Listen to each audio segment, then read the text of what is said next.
Hello po, magandang gabi. Ayan ha, nasang panig man tayo ng mundo dyan. Kung umaga sa inyo, tanghali, hapon, ayan, magandang gabi po sa inyo. Ayan, medyo nakabawi-bawi na tayo ng ating lakas. O, lakas! O, di ba po? Sa mga nagdaang festivities. O, di ba? Ito na, nakakabawi na. O, ayan po ha. Hopefully, no? Starting tomorrow, makapagdalawang reading tayo. Oh, ayan. 'Di ba? Kasi bitin daw yung iba eh. Oh, sige po, tignan natin kung kaninong situational reading ang ating makukuha ngayong gabi na ito. Ulitin ko po ha, pwede pong hindi kayo makaresonate or pwede naman kayo po ay makaresonate po. Okay po. Ayan, para sa unang card, meron tayong Five of Swords. Okay. Meron tayo ritong Ace of Pentacles.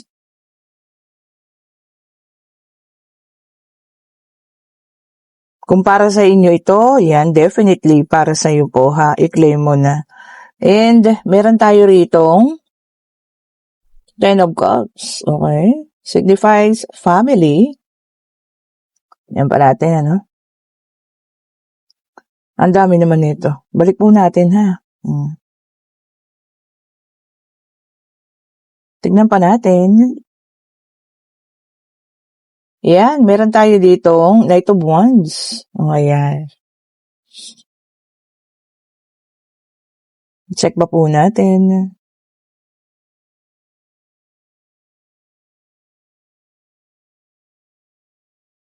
Talaga ang sarap magpahinga, ano?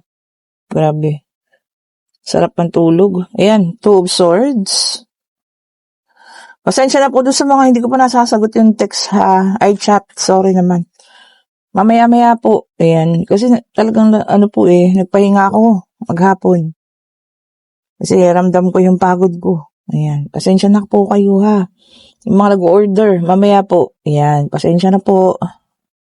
Hanggang bukas. Ayan. Para maayos ha. Opo, yung mga umu-order ng Evil Eye. Naku. Dami na naman. Ang ganda po kasi ng design, ano? Ayan, gaganda ng mga design. And hindi po yan kumukupas, non-tarnish. Marami naman ang nakabili po. Wala pa naman nagbalik. Wag lang yung ibabad niyo sa suka, mga detergent na dyan. Yun talaga ite-testing niyo. Wag naman pong gano'n. Ayan, talagang masisira. And meron na tayong Two of Swords. Meron tayo rito. Two of Swords, Nine of Swords, and this is a Six of Cups, and Eight of Swords po. Okay. So, may nakikita tayo dito, no? Family. This is a family. So, hindi to relationship, pero relationship pa rin, ano? Meron mga pangyayari sa pamilya, ha? Dumarating sa punto na meron naman malaking, alam niyo yun, nagkakaroon ng blessing. Pero, ang mga pangyayari, no? Parang, alam niyo yun, mabilisan din namang nawawala. Bakit ganun? So, tapos dito meron mga pagkakataon na parang, alam niyo yun, iipit kayo sa mga sitwasyon, especially sa financial. Ayan, na nakakadulot talaga ng sakit, ano. Parang ang pakiramdam nyo, hindi na umahon ang inyong buhay. Okay po. Somebody from the past. This is the past, signifies the past kasi, nakaraan. Kasi pag may nakita ko dito, sumama ang loob. So, maaring curse, ayan, sumpa, na binitiwan sa family. Okay po. So, meron somebody here, na maaring hindi ikaw naman ang literal na nakasakit. Somebody sa pamilya ninyo, na nasaktan ng taong ito, talagang tumama ng sobra-sobra yung sumpang yun. Kaya ganito sobra yung, for some member ng family, nakakaranas ng pain. Okay po. Mga desisyon, ayan, na nagkakamali, diba? Na nauuwi sa mali.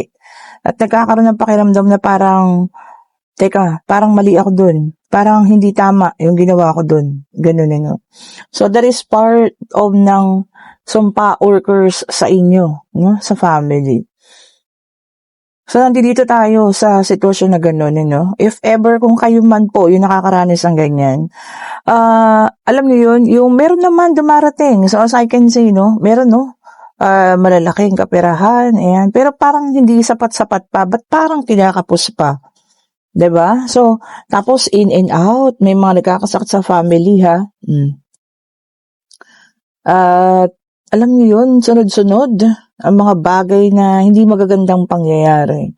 So, merong nakasakit sa, kung hindi man ikaw, not literally ikaw, some member of the family na merong nakasaktan. Itong person na to, sobra yung hinanakit dun sa pamilya ninyo. Kaya nangyayari yun, ha. So, if ever, medyo kinikilabutan tayo dito, kayo yung nakakaranas nito, the best thing to do dito is cleanse the whole, yung bahay. Cleanse ninyo. Cleansing, para mag-cleansing, pausok. Ito, isang example natin, meron tayo rito, Palio Santo. Or, yung yung isang klase, sage. Ayan. Or, pinakamaganda yung sa gilid ng simbahan.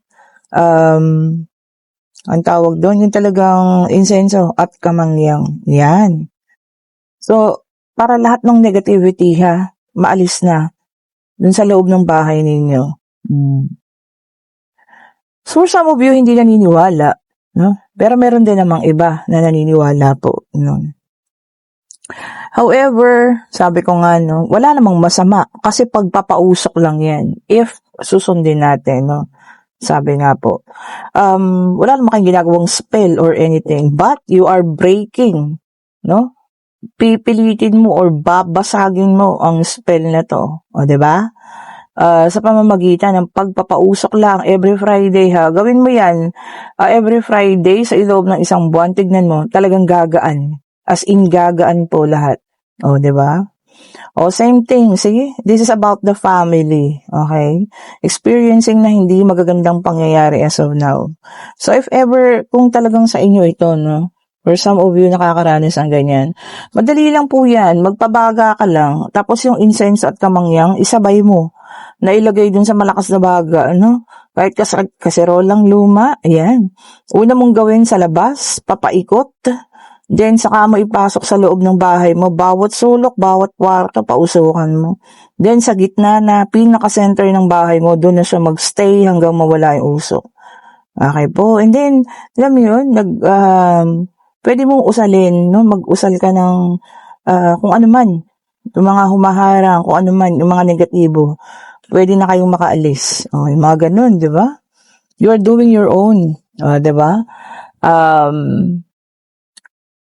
Panangga, di ba? Or pambaklas. O the same thing, kung nakikita nyo naman. So somebody here, talagang yung meron kayong nasaktan, kung kayo man ito, or meron kayong isang taong kasama sa bahay na nakasakit, na nagdudulot talaga. And also, betrayal, So, parang meron kayong binitray, ayan. Pwede raw itong kaibigan, Pwedeng ex, ayan.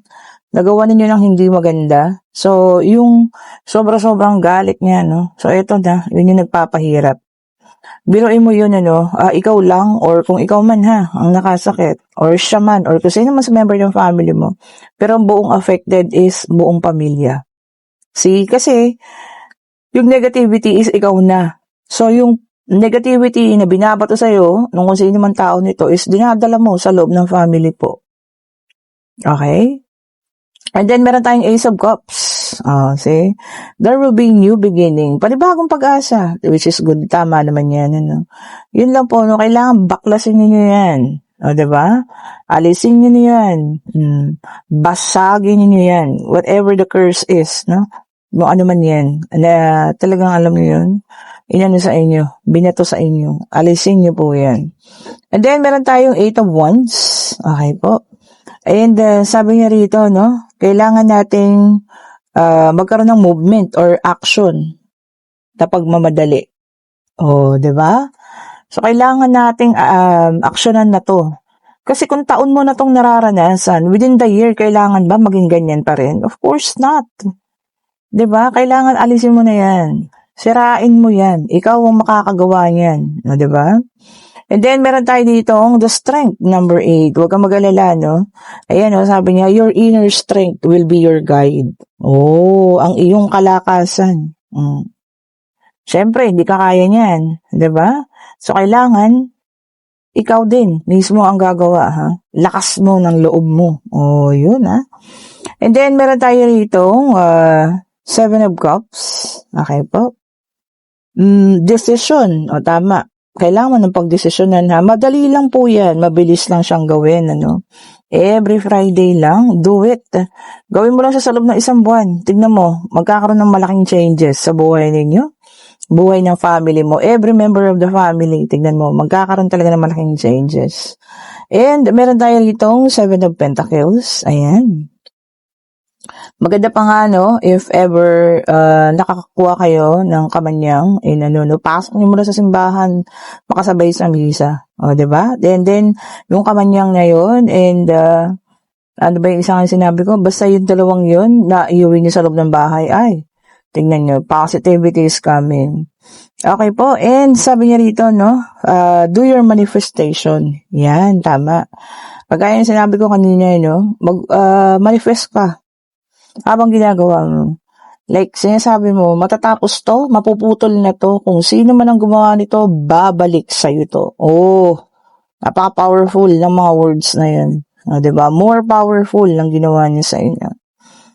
Okay, so kung sino man nakakaranas po, ha, kung tugma sa sitwasyon ninyo ngayon, try to do it po. Yan, insenso at kamangyang, pwede ang ating Palo Santo, pwede rin po ang ating sage, no? Marami na nabibili po niyan. Tignan nyo, maglalagay ako ng link dyan mamaya kung saan kayo makakakita. O ito, pangatlong deck, ha? Sisindihan nyo lang naman yun every Friday. Hindi po napakahirap nun, ha? Then, iikot nyo lang at i-stay ninyo, no? Sa gitna ng bahay. Ito, for others, no? Tayo ditong 4 of Pentacles, which is an earth sign. Taurus, Virgo, and Capricorn. O, as early as today. As of this month of January. Sabi niya, save money. Because you will use it, sabi niya, no? Sa mga panahong kakailanganin mo yan. Oh, which is good. So, binibigyan na tayo ngayon ng warning, no? To save because kakailanganin natin yan. Oh, 'di ba po? And, ang aga, 'di ba? Pinagsisave na agad tayo. And the Hermit, which is an earth sign ulit, no? Taurus, Virgo, and Capricorn. Naka-reverse ang ating the Hermit. Ayan, ano? Sabi niya rito, no, for some of you, i-distance yung sarili, no? Ilalayo yung sarili. Pwedeng sa group of people, no? Pwedeng kaibigan, mga kasama sa work, no? Mahal sa buhay, o pwede rin sa isang tao. So, gusto niya muna ng, siguro sarili muna. Kumbaga, ayaw niyo muna, no? Or meron kayong nakitang hindi maganda sa mga grupong ito. So, kayo mismo yung lalayo, ha? And then, meron tayong the Justice air sign. Naka-reverse, ano? Ayan, yung iba sa inyo na makakaranas ng guilt. Yan, kung sino man yung nagigilty dyan, may ginawa. O, diba? Na hindi maganda at ngayon nagigilty na. O, diba po, no? And meron tayo rito, 2 of Pentacles, Earth side ulit, Taurus, Virgo, and Capricorn. Ayan. I-balance lang daw po, ha? Because you're going to do a big decision. Kailangan balance. Kailangan ginamit ang utak, ginamit ang puso, no? Sa balance daw po. Para mag-work, kung ano man yan. The High Priestess is here, also water sign, Cancer, Scorpio, and Pisces. So, meron na tayong earth, air, and water. So, si fire na lang ang kulang natin. Okay, and sabi niya rito, no, spirituality. Ayan. For some of you, more focus, no, sa inyong pananalig, whatever the religion is, no. So, focus tayo ngayon doon, which is so good. Diba? Ang ganda. Kasi, mas mabuti yun, nilalapit natin ang ating sarili sa Panginoon, ano. Hindi sa kung ano pa man. Oh, di ba po? And for some of you na nagtatanong sa akin love spell or kung ano man, cord cutting or anything, di po tayo gumagawa ng ganyan ha. Because, alam niyo yun, anything that made out of spell, ng mga ganyan, is hindi po ang Panginoon ang tinatawag dyan ha. Okay po, it's against my rule, against me, sabi ko nga sa inyo, no? Ako kasi, sabi ko nga, unang-una, deboto na no? So, hindi po talaga ako ganun, ha? Mag-inquire kayo sa iba po, kahit bayaran nyo ang 10,000, no? So, somebody's talaga nag-aalok pa 10,000 for a spell, hindi po. I cannot po, hindi ko magagawa yun. Okay po? Yan, and kung gusto nyo sa iba po, hindi po sa akin. Okay po. And then, meron tayong King of Wands, fire sign. Oh, dumating siya. See, tinawag natin, ano? Napaka masusunurin ng aking mga baraha. Nandito ang ating King of Wands. Okay po. You are a natural leader and you can overcome challenges. Oh, so natural born leader ka. So, lahat po, kung ano man ang mga challenges na darating ngayon, pwedeng sa work, ma-overcome po yan, ano. Diba? Maganda? So, eto pa isa ha, ano ko lang, meron tayong mga nagpa-reading, ayan ha. And through my words, sabi nga and words ng baraha and guidance, natanggal yung mga ganong spell. Ilan na sila ha, sabi ko sa inyo. Sila yung na-spell because hindi sila makaalis sa relationship which is already toxic. At pinapagawa sila ng mga bagay na ayaw nilang gawin. Especially pagdating sa financial, parang hawak na hawak sila. But after kaming mag-reading, after ng mga ilang, alam niyo yun, prayer, ayan pagdadala ko ng name nila sa Quiapo, nabaklas po yan. So, see? Hindi natin kailangan ng ganun. God is more powerful, di ba? Hindi natin kailangan mga ganyan, cord cutting or anything. Nasa iyo yan, nasa free will mo, and nasa pananalig mo po sa Diyos. O, diba? May isa pa akong client, hello madam. Ngayon, yung sobrang affection, before, na meron siya dun sa person na yun, na lahat sinusunod niya. Pero ngayon po, napalitan, alam niyo yun, hatred. Because something, talagang may nangyari, kung bakit sunod-sunuran siya. So, natanggal. So, ayun. Yun yung lumabas yung tunay na nararamdaman niya. Wala siyang gusto dun sa taong yun. There is something na ginawa sa kanya. Natanggal. See? So, yun po ang sinasabi ko, God is more powerful than any form na gawa ng mga tao. God is good, diba? So, kaya tayong alisin yan. Yung pag-insenso is, saan ba nanggaling nagsimula? Diba sa simbahan? Turo din. Diba? So, yun po, ang pinakamagandang panlaban, ha? Para mabaklas niya yan. And meron tayong The Hangman in reverse, water sign. Okay. Naka-reverse siya. Sabi niya rito, somebody is resisting o umaayaw. Baka merong ino-offer, merong magandang, alam niyo yun, gustong ibigay sa inyo, but alam niyo yun, resistant kayo or ayaw ninyo. Bakit hindi natin subukan? Di ba? Baka mamaya naman mas okay kung ano man tong changes na to, kung ano man tong i-offer nila sa'yo. I-check mo muna before you reject, sabi niya, check before you reject. Baka mas magiging maganda, mas maayos po, ha? Kung ano man yan. And then, 6 of Swords is here, air sign. Ayan, Gemini, Libra, and Aquarius. Ayan, transition or pagbabago, Pwedeng magbabago rin ang trabaho. Ayan, kung sino man ang magbabago ng hanap buhay, baka mas maganda. Sabi ko nga, mas okay, mas maganda yung mas marami or mas siksik at liglig yung financial, di mas okay, di ba? So, you can, alam niyo yun, kung meron tayong sinusuportahang pamilya, di mas maganda po yun. Di ba po? Ayan, so ngayon, pwede na kayong magtanong, ha? Answerable by yes or no. Ayan po. Pwede na kayong magtanong. Pag-ibig, love life, pangyayari, kung ano man ang nais nyo itanong. Answerable by yes or no. Divine Universe, ibigay mo ang kasagutan sa kanilang katanungan. Ayun na po. Akaso dalawa, so ating ulitin, ha? Tignan natin po, ha? Yung concrete lang, isa lang po. Yun, ito na po. talagang nag-flip. Kita nyo naman. So, yes po ang sagot. And this is a page of pentacles. Okay.